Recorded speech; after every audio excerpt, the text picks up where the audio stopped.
et vous, la suite sur Europe 1 et vous au standard, vous réagissez au 01 80 20 39 21, Pascal. Vous avez peut-être entendu ce matin sur Europe 1 ces témoignages poignants d'habitants du Pas-de-Calais frappés une nouvelle fois par des inondations. Les nerfs sont mis à rude épreuve, un mois et demi après un épisode de crue historique. On est fatigué, on a toujours peur maintenant. Dès qu'il pleut, on a peur, mais qu'est-ce qu'on fait pour tous ces gens? Peut-on encore vivre dans ces lieux? En France, 17 millions d'habitants sont exposés au risque d'inondation, 17 millions. On fait quoi? On laisse toujours des maisons, des quartiers de se construire peut-être? On va écouter tout de suite Gaël qui est avec nous en direct de Saint-Omer. Bonjour Gaël. Oui, bonjour. Et merci d'être avec nous. Vous êtes en ce moment dans une séquence d'inondation vous-même? Oui, tout à fait, oui, je suis maraîcher et j'ai mes terres qui sont en train de se remplir d'eau là en ce moment, avec tout ce qui arrive et tout ce qui est tombé, tout ce qui va encore tomber aussi. Donc ça veut dire combien d'hectares qui sont sous l'eau lorsque vous dites vos terres en tant que maraîcher? Alors moi je suis sur du maraîchage diversifié, je suis sur 5 hectares. Mhm. Et donc mes 5 hectares avaient déjà été inondés en novembre et là c'est reparti pareil quoi, c'est le même problème. Donc tout est inondé sur 80 cm, 1 mètre.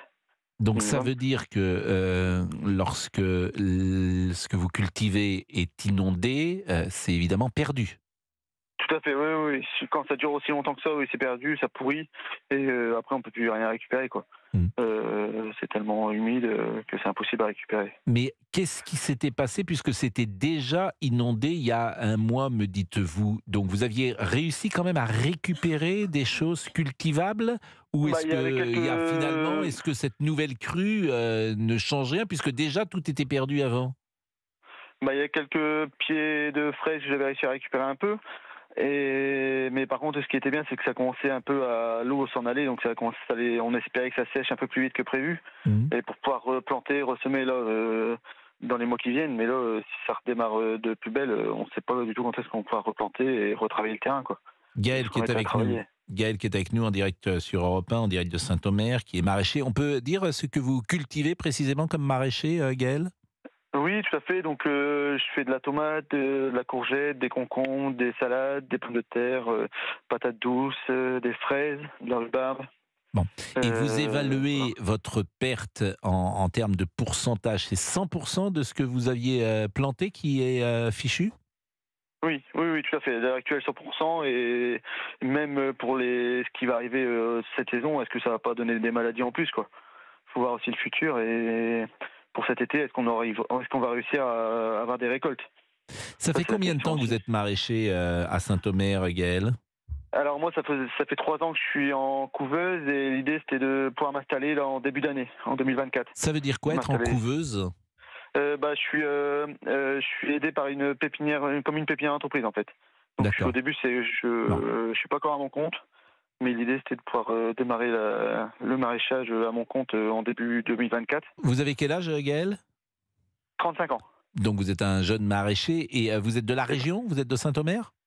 Oui, tout à fait. Oui. Ça fait une quinzaine d'années que je suis là. Ces terres-là, elles n'ont jamais été inondées de la façon du moment? Non, autant non. Il n'y a jamais eu autant d'eau comme ça, comme en ce moment, quoi. C'est impressionnant tout ce qu'on a eu comme eau et tout ce qu'on a comme eau en ce moment. Mais est-ce que ça peut même remettre en cause votre activité à long terme? Est-ce que vous vous dites finalement, je vais peut-être pas rester sur cette terre-là parce que c'est une terre à risque? Oui, oui, tout à fait. C'est une terre à risque. Est-ce que financièrement on va réussir à suivre? Est-ce qu'on va réussir à travailler? Est-ce que ça va revenir plus souvent? Ça, c'est des questions qui se posent et c'est une grosse réflexion. Alors financièrement, justement, dans ces cas-là, est-ce qu'il y a des assurances? Est-ce que c'est catastrophe naturelle? Quels sont vos moyens de financement? Alors moi, j'en ai aucun parce que je rentre pas dans les cases. Étant donné que je suis pas encore installé, j'ai pas le droit aux aides, j'ai pas le droit aux assurances. Donc Mais pour pourquoi vous n'avez... Mais j'ai toujours du mal à comprendre ça. Pourquoi vous n'avez pas le droit aux assurances Déjà, ils ont du mal à nous assurer parce qu'on fait des légumes, on est en maraîchage diversifié, donc on a une trop grande production, donc c'est pas trop calculable. Et puis donc on peut pas être assuré en même temps. Et étant donné que je suis en couveuse, comme je vous disais tout à l'heure, que je suis pas considéré comme exploitant agricole, et je rentre pas dans les cases pour avoir des aides, quoi. Donc là, et comment vous allez faire alors financièrement? Bah, j'ai été obligé de retravailler à côté, quoi. Il n'y a pas le choix. C'est-à-dire que J'ai une vous famille à faites quoi nourrir, à donc côté? Et donc là, je travaille actuellement à la mairie d'Arc. Donc, ce qui vous assure un salaire, mais vous travaillez à mi-temps, j'imagine, vous ne travaillez pas à plein temps? Oui, oui, oui, oui, je suis à mi-temps, oui.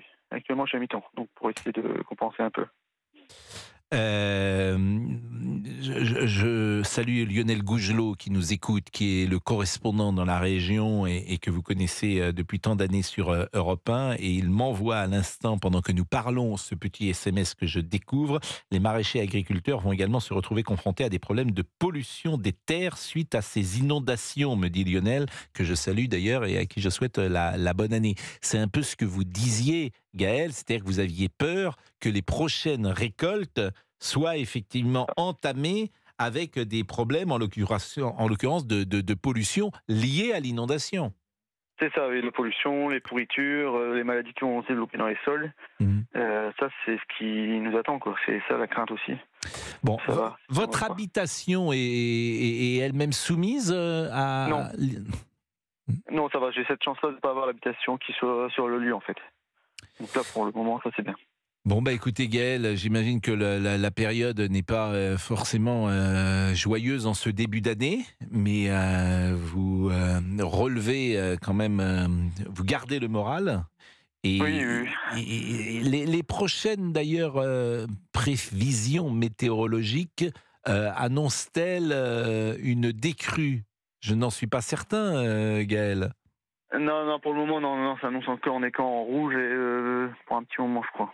Donc là, c'est pas, ça s'annonce pas bon, quoi. Bon, bah merci en tout cas, merci beaucoup, parce que Gaël, votre témoignage est évidemment extrêmement important et merci vraiment d'avoir été avec nous sur l'antenne d'Europe 1 à 12h10. Nous allons marquer une nouvelle pause et puis on va continuer ce débat avec le président des risques climatiques, si j'ose dire, le président de Predict Service qui est spécialisé dans la gestion des risques climatiques, Monsieur Roumaniac. À tout de suite. De 11h à 13h, vous écoutez Pascal Praud et vous sur Europe 1 et vous réagissez en composant son numéro. Appelez Pascal Praud au 01 80 20 39 21. Europe 1. Pascal Praud et vous. Pascal Praud et vous, la suite de 11h à 13h sur Europe 1 avec Pascal Praud. Et avant d'écouter Monsieur Roumaniac, je vous propose d'écouter Vincent Maquignon. Il est adjoint au maire à Biendec et il est sinistré. C'est la 3e inondation en seulement quelques semaines. Nous, on ne peut plus vivre là. On ne sait plus quoi faire. On est à la moindre coup d'eau, on n'a jamais connu ça. À le moindre coup d'eau, on est inondé. Il faut raser ce quartier, endiguer pour protéger le reste de la ville de Blandec. Mais ici, on n'endigue pas et on est en train d'inonder. On va inonder tout Blandec par les rues. Et tout ça parce que ça déborde chez nous et ça va monter. Attendez, vous habitez ici, vous seriez prêt à raser votre maison? Oui, tout à fait. Je peux vous dire que nous sommes 10 maisons dans le quartier. Sur les 10 maisons, il y a 9 maisons qui sont tout à fait pour, parce que tout le monde est à bout. Tout le monde va craquer et je vous dis, il y a des voisins qui sont sous médicaments et on craque, on peut plus vivre ça et c'est vraiment impossible pour nous. 3e inondation en seulement quelques semaines. Le Nord, la Meurthe-et-Moselle, le Finistère ont également été placés en vigilance orange au cru. Ils ont été rejoints dans la soirée mardi par les Ardennes, la Meuse et la Moselle. Des inondations ont touché la Loire-Atlantique, nécessitant le relogement d'une vingtaine de personnes dans ce département, selon la préfecture. Nous sommes donc avec Monsieur Roumaniac, qui est président de Predict Service, spécialisé dans la gestion des risques climatiques. Est-ce que vous avez une analyse de ces crues à répétition? Bonjour, Monsieur Roumaniac. Oui, bonjour. Oui, effectivement, le Pas-de-Calais connaît une situation qui est très complexe, exceptionnelle. Hein. C'est jamais arrivé depuis 2 mois à répétition des précipitations très importantes, du coup des sols saturés, des cours d'eau qui restent hauts. Et puis, dès que les nouvelles précipitations arrivent, les crues recommencent. Effectivement, là, au moment où on parle, on est quasiment au paroxysme des crues, que ce soit sur le bassin de l'Aa, de la Canche, avec effectivement sur le plan psychologique beaucoup de difficultés pour les habitants, pour les collectivités. Mais est-ce que c'est déjà arrivé? Est-ce que c'est déjà arrivé statistiquement? Est-ce que c'est une crue décennale, une crue centennale? Je rappelle qu'une crue décennale, c'est pas une crue qui a lieu tous les 10 ans, contrairement à ce qu'on pense. C'est une crue dont la probabilité d'arriver est une fois sur 10, si j'ai bien compris, si je ne dis pas de bêtises. Tout à fait, c'est tout à fait ça. Pascal Pro, c'est une très bonne définition. Effectivement, une crue centennale, c'est pas une fois tous les 100 ans, c'est une chance sur 100 tous les ans d'arriver. Non, là, on est sur des situations par la répétition qui sont exceptionnelles. Et en fait, c'est lié à cette situation météorologique très particulière qu'on connaît depuis le mois d'octobre, où on a eu une succession de tempêtes. On a parlé de l'autoroute des tempêtes qui se sont succédées, qui rentraient sur la Bretagne, qui suivaient la Manche et qui finissaient sur le Pas-de-Calais avec des coups de vent, mais aussi des fortes précipitations. On a des cumuls de précipitations en 2 mois, que ce soit sur le Pas-de-Calais en novembre, en décembre, qui dépassent. On approche les 500 mm en moins de 2 mois. Et à l'opposé du côté métropolitain, on a les Pyrénées-Orientales qui connaissent une sécheresse extrême. C'est un petit peu ce qui est indiqué dans tous les rapports scientifiques du GIEC. C'est un peu ce tendanciel avec ce paradoxe, ce qu'on peut avoir à la fois des sécheresses extrêmes et puis du coup des inondations importantes. Il y a quelques mois, on se plaignait de la situation très basse des nappes. Bah oui. Aujourd'hui, on parle de l'inverse, de la situation extrême avec des nappes qui sont très hausses, notamment. Mais bien sûr, mais alors qu'est-ce qu'il faut faire? Faut tout raser, à votre avis? On voyait ces gens qui imaginent quitter l'endroit dans lequel ils habitent. Quelle est votre position là-dessus? On ne peut plus vivre comme cela. Il faut raser le quartier, dit l'adjoint au maire de Blindec. Alors, la situation et la réponse n'est pas générale. En fait, c'est au cas par cas.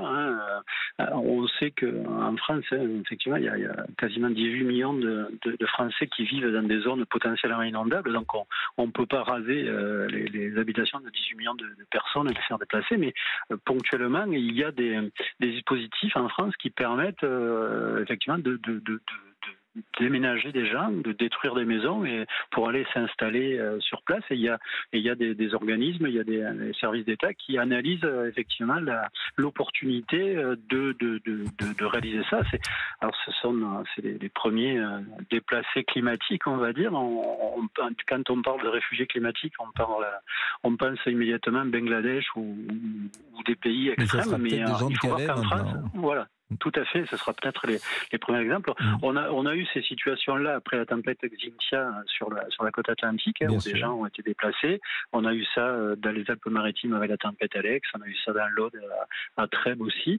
C'est un dispositif qui est possible si on est dans des zones qui sont vraiment trop vulnérables, cette possibilité existe. La tempête Xynthia, c'était il y a combien de temps? Une dizaine d'années, avec l'île de Ré notamment, qui avait 2010, été... c'est ça. 2010, plus que ça. Oui, et tempête Alex 2022.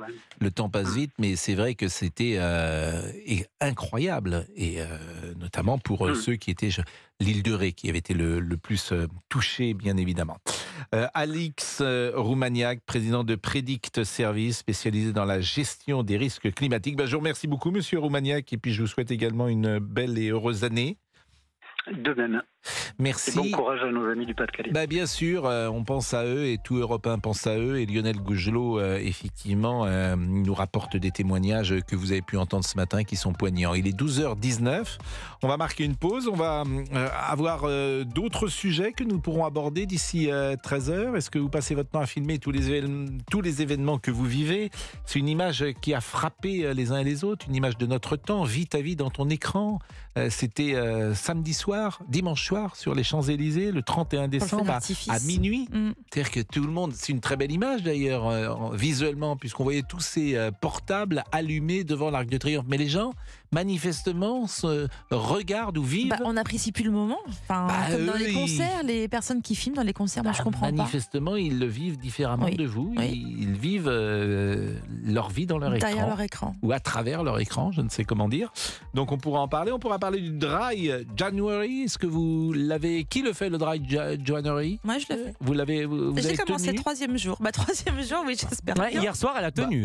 Non, mais hier soir, elle a tenu parce que vous étiez ensemble hier soir. Oui, on a bu un petit verre. mère et elle a Vous refusé de étiez prendre où de l'alcool. Vous J'ai étiez où pris- hier soir Oh, à juste à côté, côté.